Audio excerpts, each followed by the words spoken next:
Hey guys, it's me Melody, and today I'm going to be giving you 3 tips for retaining length and moisture in your natural hair.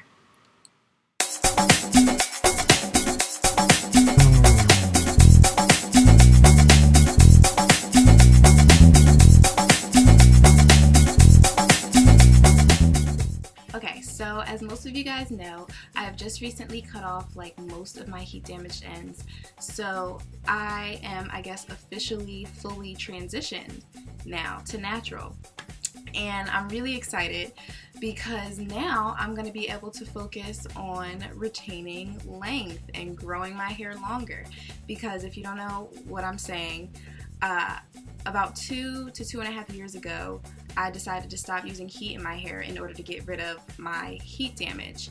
So I've been transitioning, which means I've been cutting off a little bit as I go along of my ends each month in order to cut out all of my heat damage. And it took about 2.5 years to get rid of it all, and now I am here. So my hair obviously was growing a lot during those 2 years that I stopped or limited my use of heat, because I was still chopping off about 1 inch to 1.5 inches every month, but I was still seeing additional length from when I started, if that makes sense. So in this video, I'm going to give you a few tips that I like to use to retain length. When it comes to retaining length, it's all about avoiding breakage. Like, retaining length equals avoiding breakage. Yeah, I like that. Retaining length equals avoiding breakage. So all of these tips that I'm going to give you guys today are going to be for avoiding breakage, basically.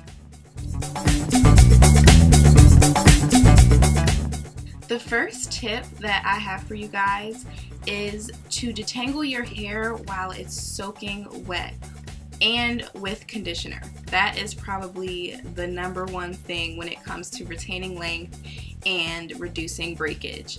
I literally cringe when I'll hear my friends or my cousins or something, and they'll start brushing or combing their hair from up here and just brush it all the way through, and I'm just like, oh, please stop, I can't take it. Okay, so that's how I usually feel. That's how I feel when I hear people brushing or combing their hair starting at this point and just dragging it all the way through. That grinds my gears. I literally cringe. Don't do that, please. Do not detangle your hair when it is dry. That is the worst thing you can possibly do for your hair, especially when it comes to retaining length. So I always detangle my hair either when it's soaking wet with water or when I have my deep conditioner in and it's like full of slip and conditioner and just all that good stuff, and literally the tangles just melt away. Or when your hair is dry, it's very brittle, and that means it's prone to just snapping right off, like a dry French fry or something. I don't know, French fry.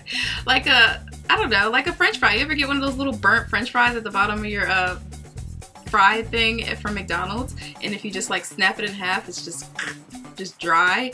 That's what your hair is like when you're trying to detangle it when it is dry. So please don't do that. Don't snap your hair like you snap a French fry.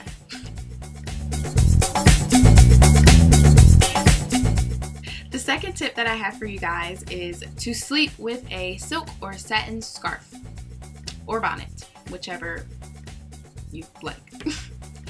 Sleeping with this over your head helps to reduce breakage, and it just keeps your hair just nice and moisturized and supple.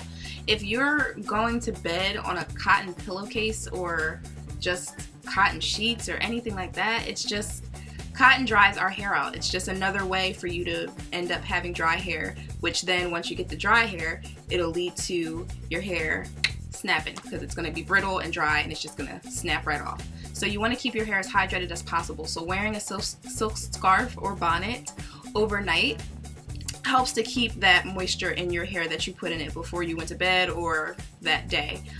It just helps, it protects your hair from that cotton that you sleep on. So that's what you want to do with that. I like to be super duper safe because sometimes I just don't put my scarf on tight enough, or sometimes I go to bed with a headache and I don't really want to tie my scarf on or whatever.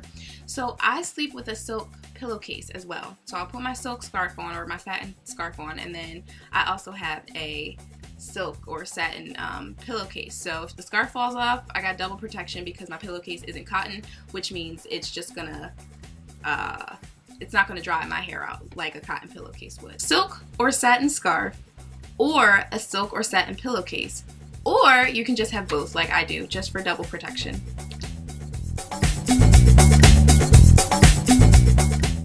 Last but not least, and this tip is a reoccurring tip on my channel, and that is keep your hair moisturized. Keep it moisturized. Whatever method works for you. It could be the lock method, it could be the LCO method, it can just be moisturize and seal method. Whatever your little method is to keep your hair moisturized, do it, and do it on a regular basis, because my hair gets dried out pretty easy. Like if I do a full-blown moisturizing thing with my hair in the morning, it's dry by the end of the night with a braid out or something.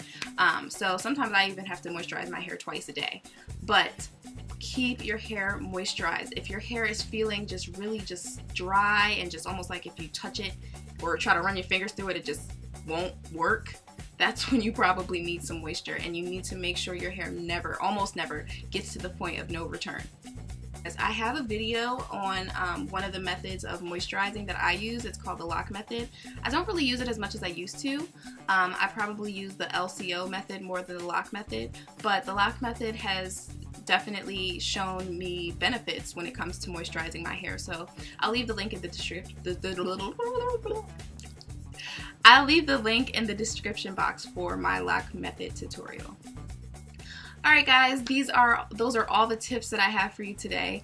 Please let me know if you have any questions, and if not, I will see you in my next video. Thank you so much for watching.